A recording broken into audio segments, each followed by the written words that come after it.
Sadhguru Jagi Vasudev is a realized master, mystic, and yogi. He has shown the way for people to attain to their natural joy and to live life with experience from one's own inner nature. His presence is filled with grace and compassion.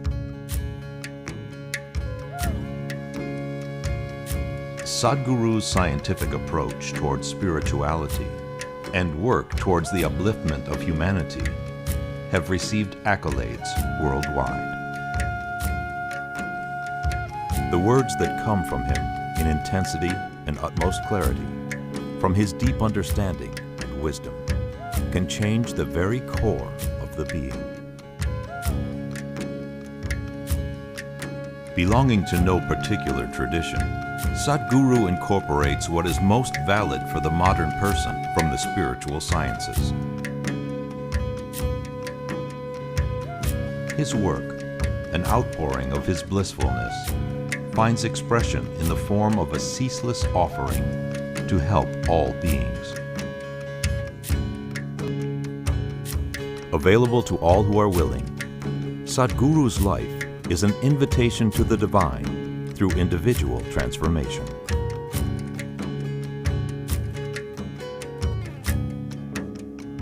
Welcome to the silent revolution of self-realization.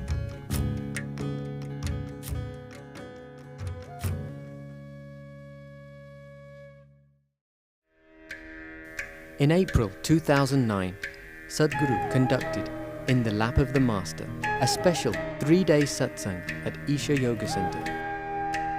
Music by Sounds of Isha set their very own tone, while an array of cultural programs added color and flavor. Insightful discourses by Sadhguru prepared the soil. Question and answer sessions allowed the participants to delve deeper into their spiritual quest. Powerful meditation processes made the spiritual seed sprout into an experiential reality.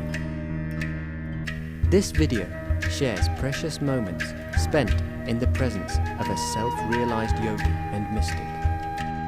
Enjoy a spiritual exploration that leads us from the profane to the most profound.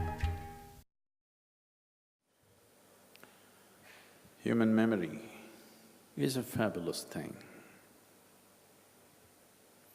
It's because of this ability to remember. We have science, we have technology, we have a civilization, we have information technology.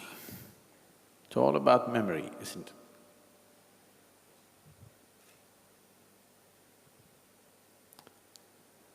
But at the same time, it's human memory which is the source of all bondage.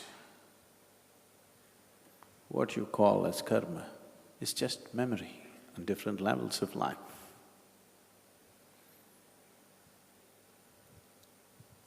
Memory is like a doorway. A doorway can open, but also it can close.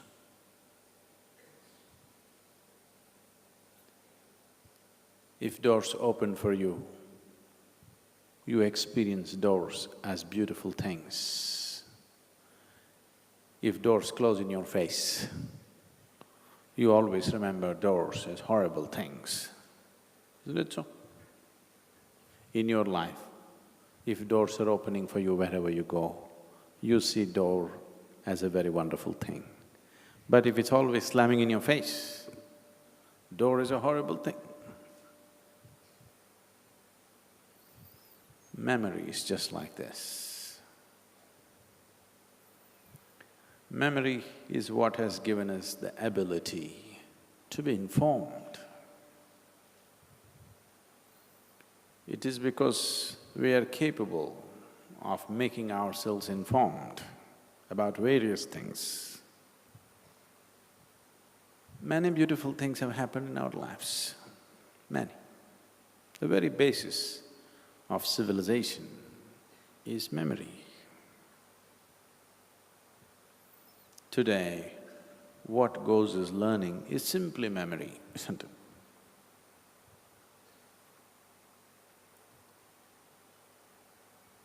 When you were in school or college or whatever, education,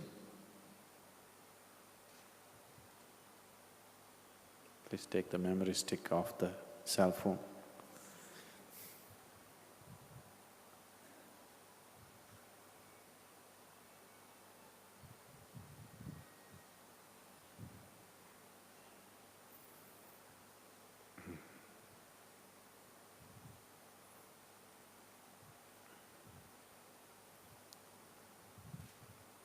Someone was asking me, Sadhguru, shall we put a jammer, cell phone jammer in the temple and in the Spanda hall?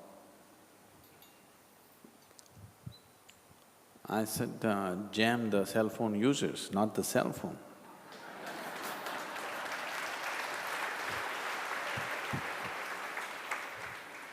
Because technology is not the problem.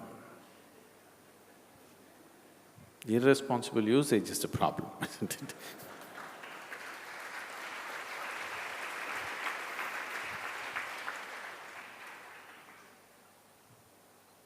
It's made our lives good, but many people are using technology to make their lives ugly, very ugly.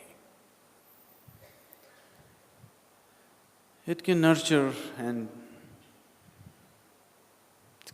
human life, can save human life, but many people are using it to take human life, to take the life of the planet itself.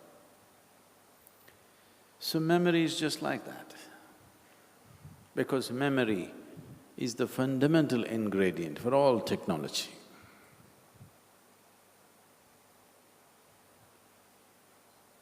Memory transmitted from generation to generation. That is how.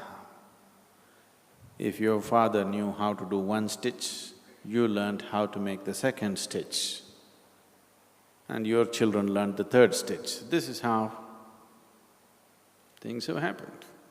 But if you did not remember the first stitch, reinventing the wheel all the time, nothing would have happened, isn't it? Just intelligence would not have led to civilization. Memory is important. At the same time, memory also makes your life repetitive, not receptive, simply repetitive. When you carry a certain volume of memory within you, life becomes repetitive, automatic. All sense of being human, all the possibilities of being spontaneous, all the possibility of exploring new terrain in one's life gets obliterated because of memory. As I said, it's like a doorway. It all depends whether it's opening for you or closing for you.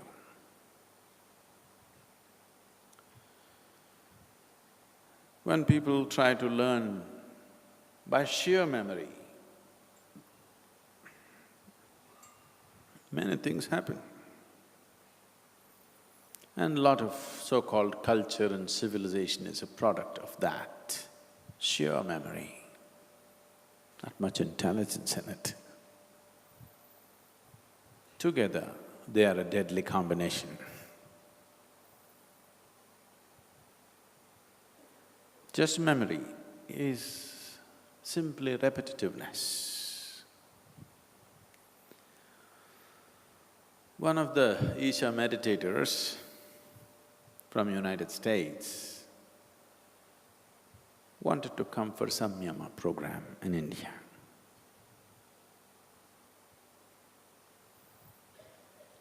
They would like to have their own Samyama program, but we're still denying it to them for a variety of reasons. So, they have to come to India. Last 4 years, he's been planning and planning, But he has a cat that he loves.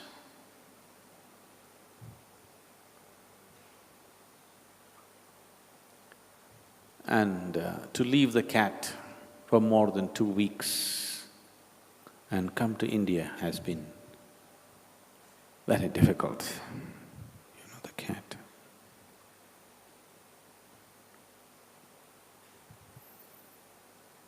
He divorced his wife about 6 years ago. So he has no such problems. But the cat,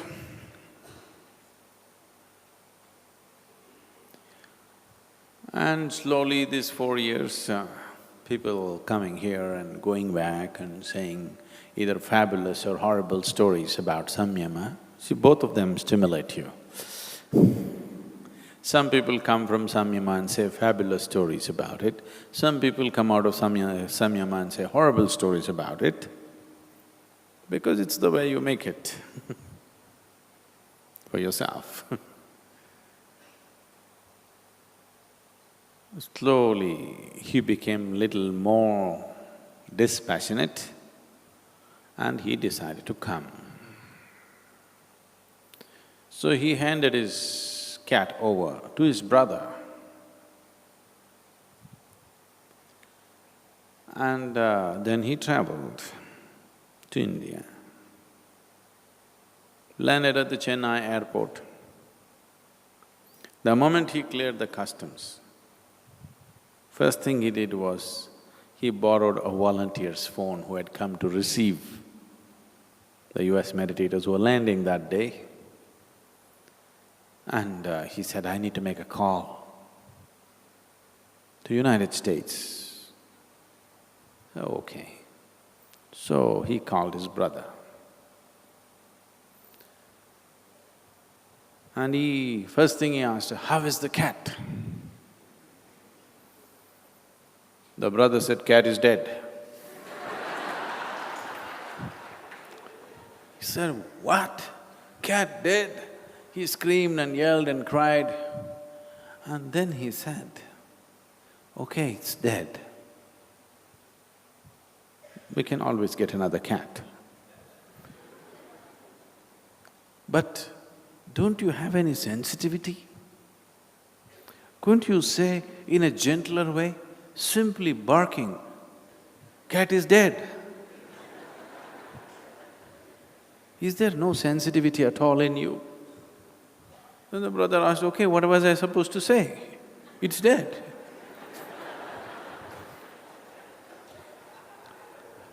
I can understand it's dead, but couldn't you say something? Couldn't you say, the cat went up to the rooftop, there it rained heavily and he got soaked, and you called the fire brigade, and you went up and you got it down, and you took all the care, put him in the cat hospital, but he got pneumonia.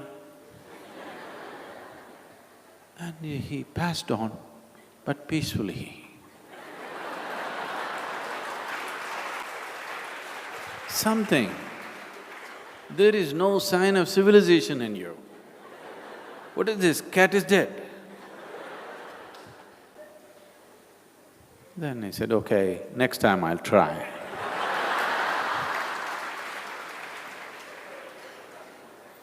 Then he said, all right, how are you? He said, I'm doing well. How is mother?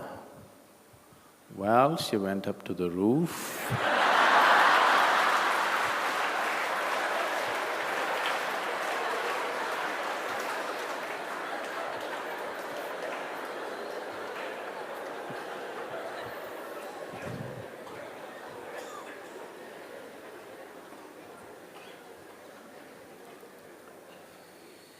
Lot of civilization has become like this because information that travels from generation to generation gets stored in different ways and so much distortion. And now you can't look at anything straight the way it is. Minds get so deeply conditioned that you can't look at anything straight anymore.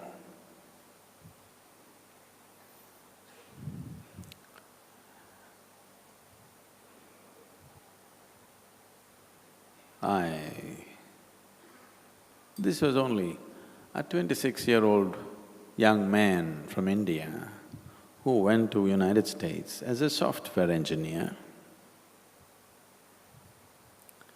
And he was there for more than 2.5 years, doing well before the meltdown. And it so happened, I had to go to his apartment because I was transiting between two programs and I had to just change. And his apartment was in the most convenient place. And I went and he was struggling around, he was alone in the house. Sadhguru, is there something that you want, this?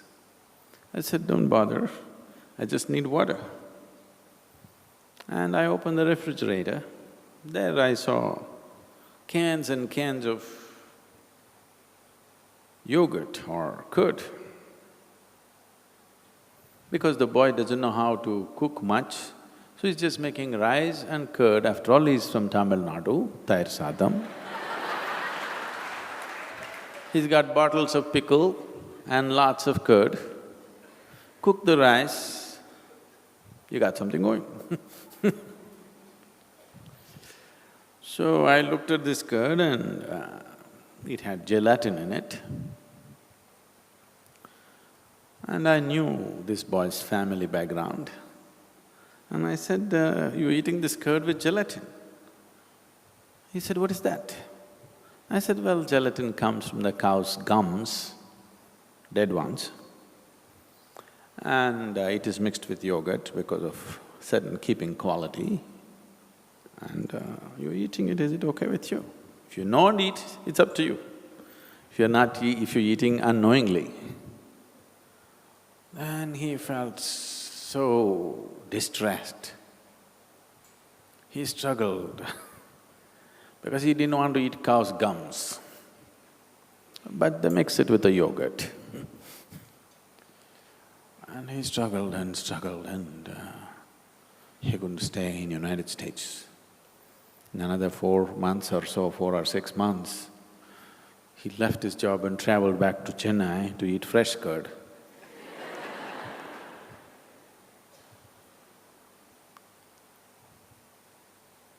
Just the way culture shapes you.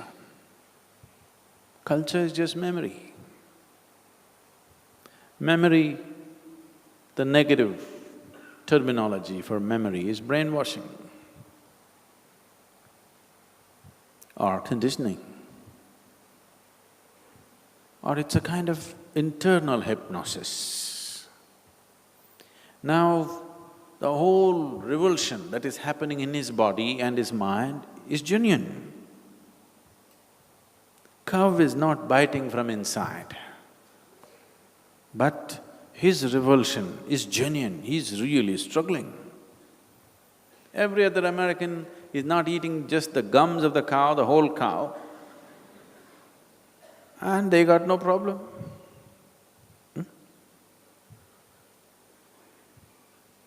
Cow doesn't bite from inside, but just the idea is so strong in your mind. Now, actually every cell in your body will revolt. It's not just psychological, even physiologically things will happen to you.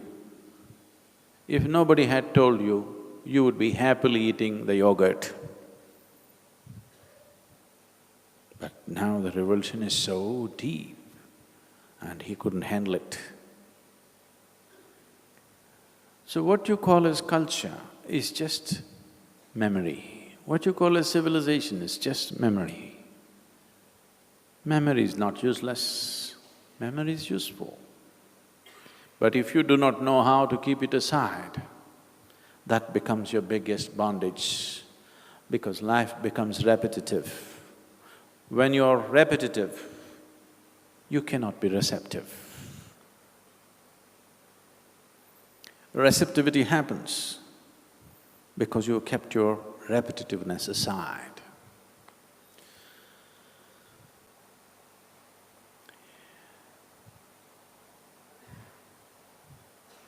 If you can become primal, not primitive, primal, but conscious, oblivious of who you are, what you are, your civilization, your culture, your nonsense, your God, your devil, everything. If you can be oblivious of everything that you think you are, after all, it's just a thought. Whatever you think about yourself is just a thought, isn't it? No? No, I'm an Indian, it's just a thought. If we erase your memory and push you across the border, you will be shooting at us tomorrow. Isn't it? This has been done in so many ways, in the form of religion, in the form of education, in the form of all kinds of teachings, to psych you to believe that you're something. Now scientists are coming up with more surefire, quicker, easier ways of doing things. Isn't it so? It's already been done. But in future, it will so happen that we can make an electronic chip which tells you you're an Indian, you're a Hindu, you're this, you're that, whatever you like, you can program it, put it inside. Only the best thing is, you can pull out the chip and meditate.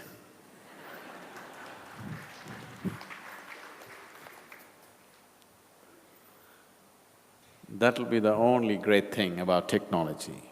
So everything that you should be, a chip is put inside and you will behave like a perfect Indian, because your whole culture is programmed in a small chip. Nobody, your parents don't have to strive with half-baked knowledge how to make you a proper Hindu or a proper Christian or a proper Muslim. Just buy the Hindu chip.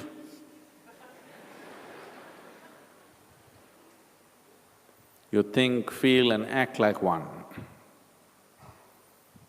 But if it is not implanted in the brain, if it's an external attachment, it'll be a good thing because you could take it off and sit.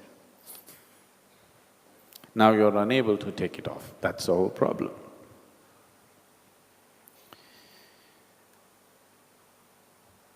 There are various stories to indicate the nature of what this is. There are so many stories as to how people always thought Shiva was so uncouth, uncivilized, uncultured, without any lineage, does not belong to any caste or creed. People thought he's no good because he doesn't have a lineage. If you ask him, who is your father, he doesn't know.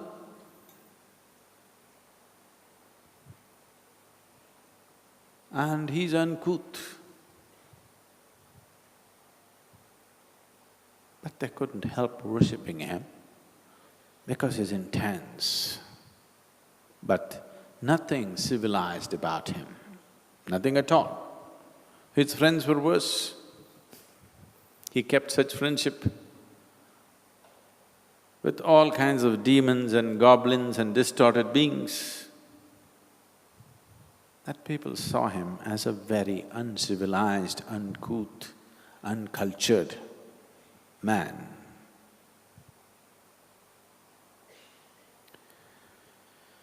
So Parvati fell in love with Shiva and she wants to marry him. She's a princess.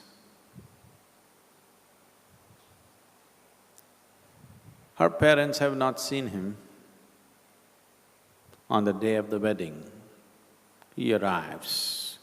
All the guests came, all the kings and queens and gods and goddesses, everybody arrived in procession, one more beautiful than the other, all dressed up. But then Shiva came, naked, ash-smeared, inebriated.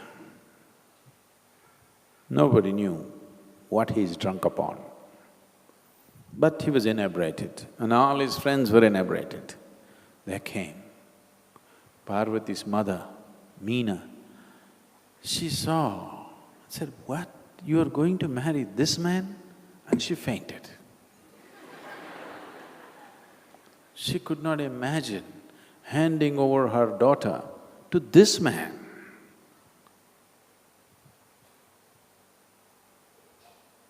And later on the wedding ceremony, they sat down and at the time of like in India, when the wedding happens, people talk about the lineage of the family. The girl comes from a great lineage, her father is a king, so many wonderful things were said. Then they asked, what about the groom's lineage? What is his gotram? What is his nakshatram? And under what star was he born? He simply sat silent. They asked him, "Please tell us, because your parents are not here, you must at least tell your parents, your lineage, what family you come from, what caste, what creed, at least what star you're born under." They repeatedly asked him. He said nothing, simply said. Almost uninterested in the wedding.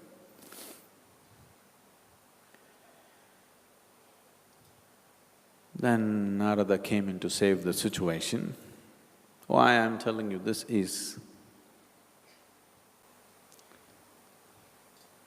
when we talk about Shiva, we are not talking about a nice civilized man. He's as beautiful as life can be.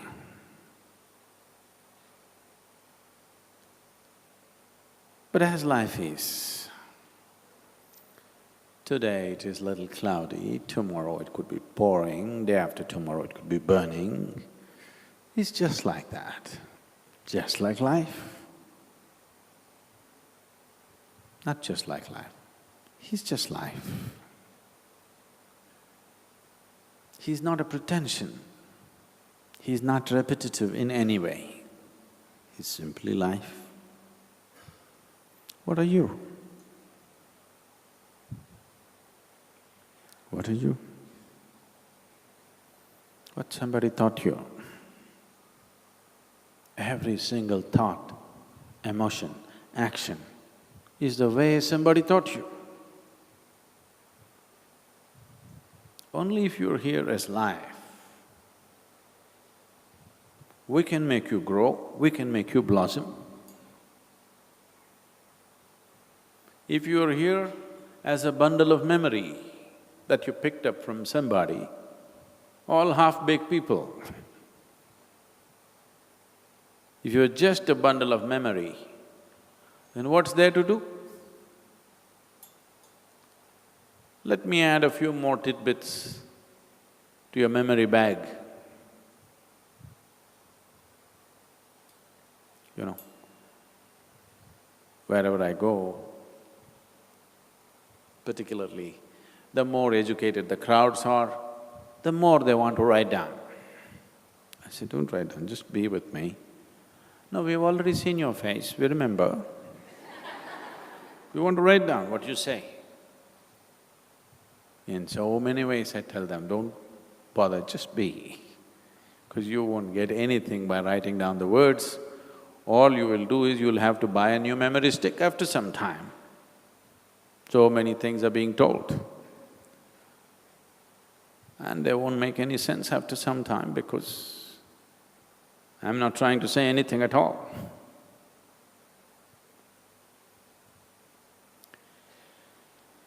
So the process of what you call as spiritual is not a psychological process. Your memory has nothing to do with it. It's a life process, it's an existential process. This can only happen if you allow yourself to be just a piece of life that you are.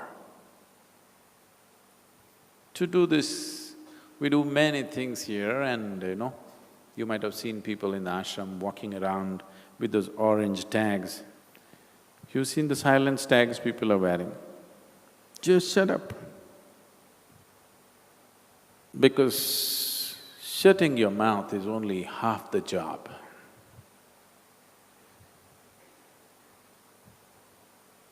To become silent is possible only when you do not think much of yourself. If you think something about yourself, if you think, I'm smart, how can you shut up? You tell me. If you think, I'm smart, how can you shut up? If you realize that you're actually stupid, you don't know anything in this existence, then, isn't it? Then you can simply look at life with great sense of wonder, without a thought appearing in your mind. If you think you are smart about everything, you got explanations and calculations and nonsense going on in your head. If you see one thing, 1,000 thoughts will go off, isn't it? You're not sitting here in the satsang totally silent. You're agreeing with me, disagreeing with me, making comments within yourself, making comments about the clothes that somebody is wearing next to you, appreciating it, depreciating it. Everything is happening. Am I wrong? Because the moment you think there is some value to what you think, then you can't stop it. No way to stop it. It'll just go on and on and on. When you see there is absolutely no life value to your thought process, it is just memory recycling itself. It is just the same old nonsense recycling itself. But if you're excited, if you're enamored by this recycle, if you think it's great, you cannot stop it. If you see the patterns of what it is, if you see the stupidity of what it is, then slowly you will distance yourself and it'll collapse. Because without attention, it cannot go on. Namaste Sadhguru. A month back, my mother passed away, 15th of March, and the rituals I was involved with. I come from Andhra Pradesh, and in our community, Brahmins, it is so long, sometimes they're very painful. I don't know what is the meaning of it, and if one doesn't do, it's not considered nice. I have done all those things, but I was not very convinced with what I have done. That really was paining me. Convinced about what? Convinced about what all I was asked to go through. When I asked why I am asked to do, I was not given any explanation. Each point, there was lots of variance. Whoever conducted all this, did you pay them or did you run away here? What all they demanded, I You paid them, then the job is done. Yeah, No problem. I had done that. There are different types of professions. Everybody has to live in this world. True.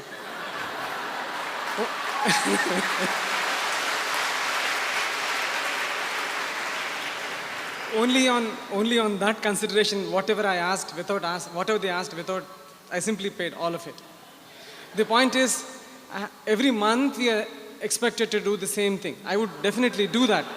But I'm not convinced with what they have done. We'll answer.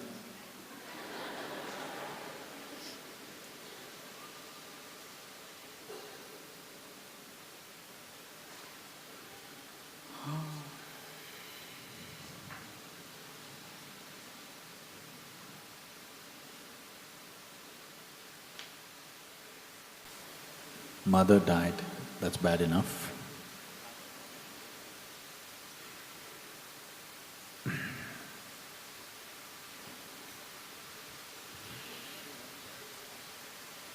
For you,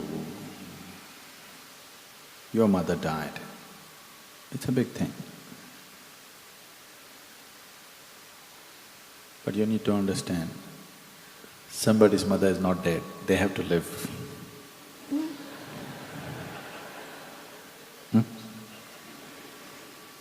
Their mother, their wife, their children, they all have to live.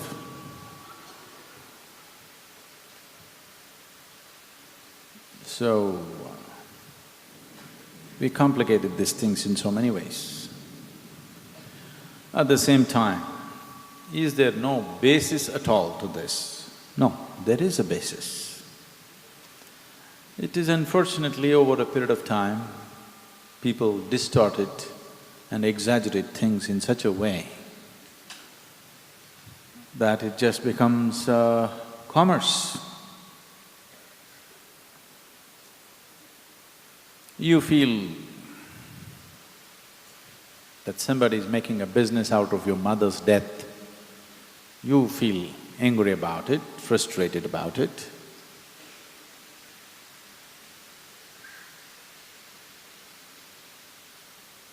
But this is a perpetual business, whatever meltdown happens, people will continue to die. Such an opportunity when it's there, how to let it go? It's a perpetual business. And so many people did not treat their mothers well when they were alive. At least for those 12 days or 13 days, they want to do something to feel psychologically free from that. And compared to the fees that the psychiatrists charge these days, this is not much. They're still only asking for cupfuls of rice, cupfuls of grams, cupfuls of nuts and this and that. Maybe they asked you for a cow.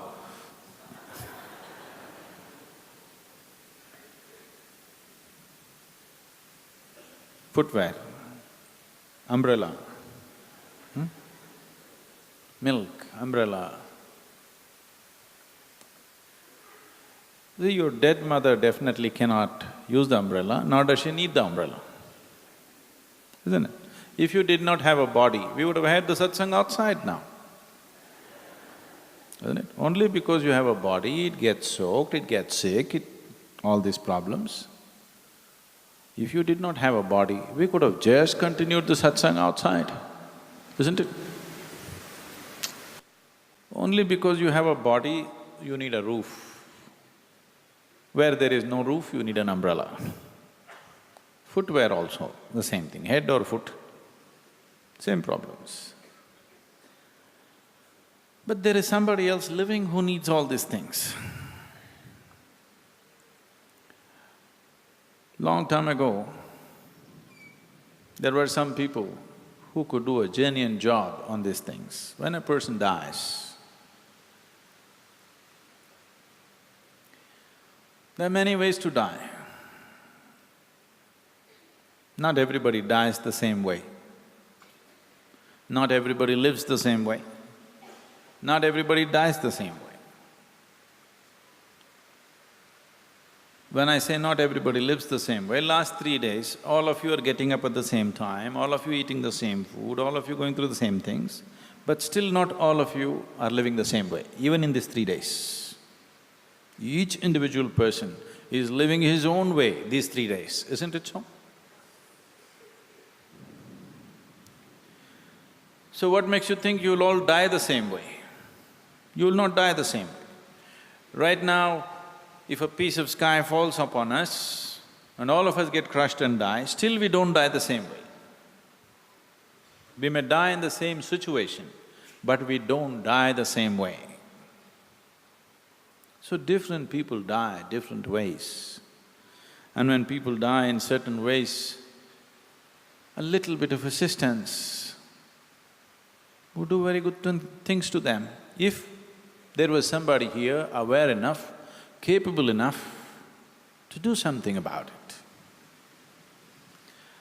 This man who came and took the cow from you,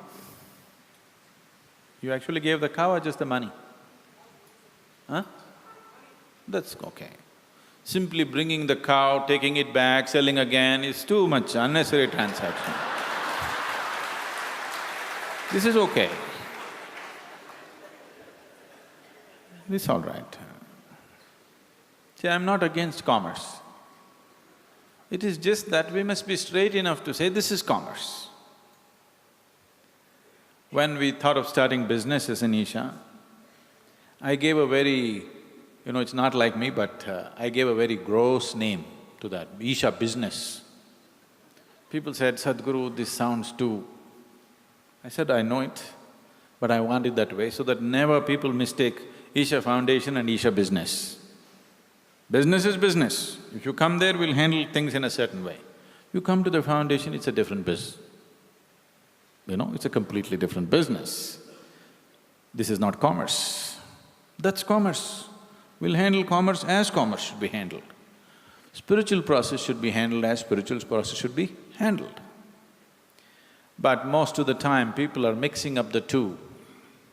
They're trying to handle business like a spiritual process and spiritual process generally like a business. This is going on everywhere. It happened that an airplane took off from Austin in Texas. You know Texas? It's a very godly place.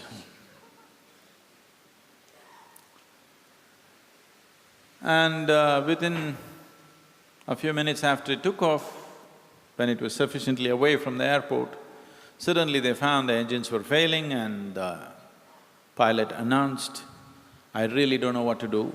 I don't have enough time even to turn around, I don't have enough altitude to turn around and get back. We just don't know what to do. If somebody knows something religious to do, please do it. He told the passengers. So one man immediately got up, took off his hat and went about collecting money.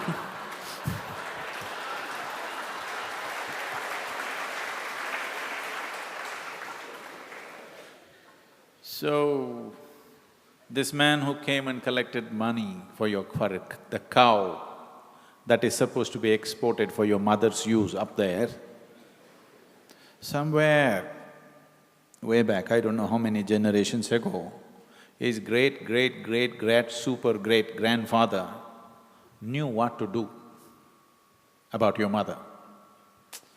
But these fools did not learn anything over generations. Now they're just doing business. They knew what to do.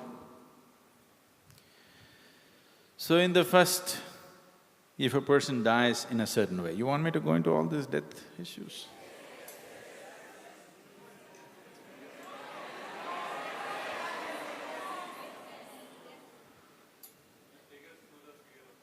Huh? No, they want to know what happened to all their enemies.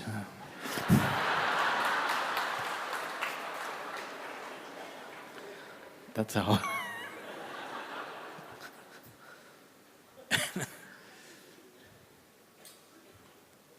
Essentially, naturally, if death happens, why death is happening is because these life energies are programmed in a certain way. There are different dimensions of karma. One that you're in touch with right now is referred to as prarabdha. This is a certain software. So, a certain amount of prarabdha is there within you.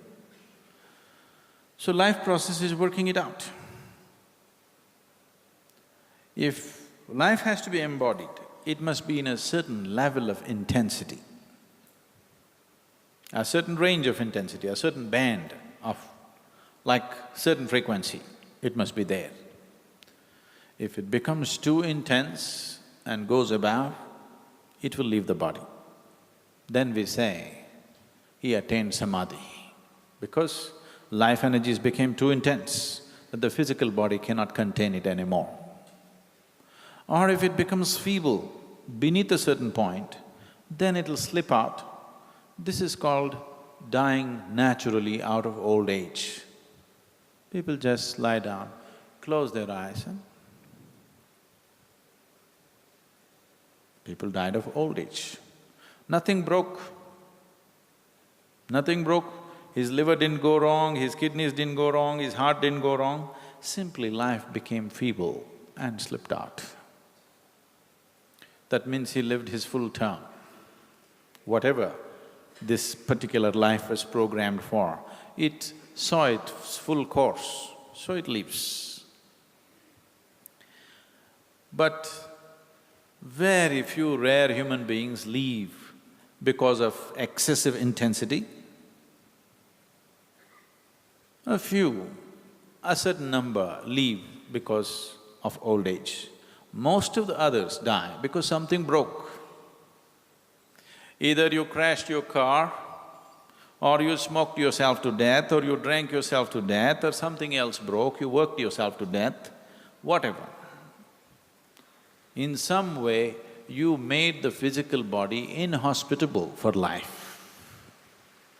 Something went wrong in this mechanism, now it cannot host a life, so life leaves.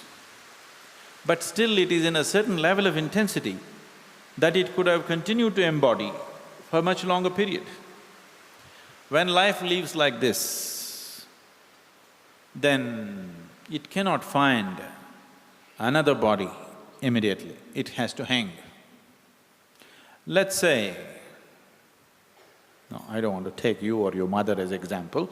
Let us say somebody had, by normal course, he would have died after 10 years. But today, because of excessive work or stress or whatever, his heart broke and he died today. 10 more years were there for him approximately. This all depends how he lives. This 10 years, if he lives in a certain way, it could be worked out in 2 years, or it could be worked out in 20 years, it depends on various things. But let us assume there were 10 years approximate life. But he left the body.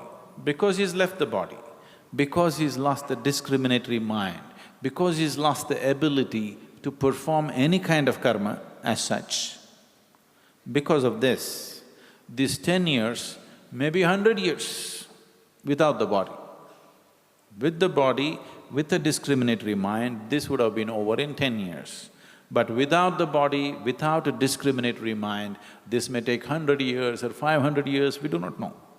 It depends on various things, depending upon the karmic substance, what kind of karmic substance he carries. Knowing these things, because most people die of infections and diseases and ailments and things, so we created a whole science as to how to help them beyond their body. We could not help them when they were in the body, because we couldn't figure out what is the ailment, what is the disease. Now he did not get the treatment, something happened, he died. Now we want to help him in such a way that he dissolves this quick, that he doesn't hang around for too long. So there is a whole science behind that. So this man for whom you gave the cow money, you are giving him because his great-great-super-great-grandfather knew what to do. So you are still paying him for that knowledge that the super-grandfather knew. But this fool also should have learnt, but somewhere it all got dislocated. Now it's just become a plain ritual that he's learnt a few mantras and you don't know what it is to check. He could be abusing you in Sanskrit. As you felt terrible about him, he must have looked at you and he was abusing you in Sanskrit language. You don't know. Probably you were cursing him and he was cursing you and cow business is happening, but nothing else is happening. So, these things have unfortunately happened because modern societies are becoming more and more superficial by the day, more and more superficial by the day, for which we'll pay a price, here and hereafter. In both we will pay a very big price, because we are becoming extremely superficial with the life process. So, what used to be a very essential science, a very essential understanding of life, because everybody dies, everybody loses somebody who is dear to them. Some point in our life, we will lose somebody who is dear to us. Definitely we would like to see that something nice happens to them. So we had means for all these things, but now, you know, we are all English educated, we are ashamed of these things. Isn't it? We got English educated and we are ashamed of these things because now your mother's death is a mumbo-jumbo. Is it? Is it? Your mother's death is a mumbo-jumbo or a reality? Was your mother a reality? Now she's gone. Is it a reality? Yes. Don't forget that. This is not mumbo-jumbo.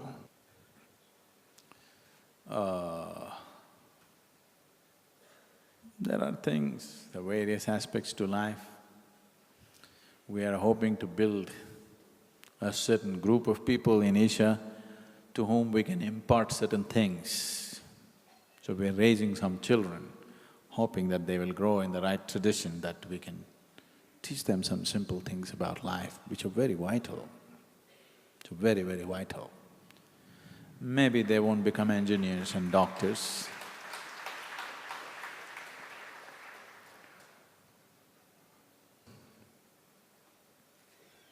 See, this is also like cow business only, you know.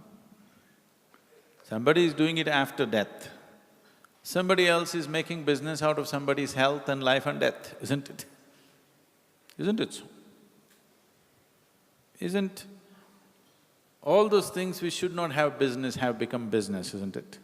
See, there are a few things which should never be commercialized.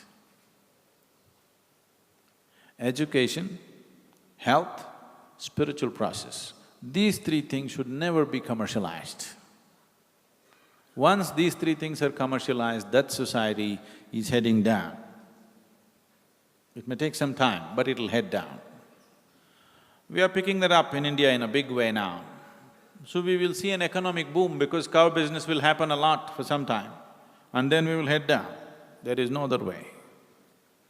So a few things should be kept off commerce. It's extremely important.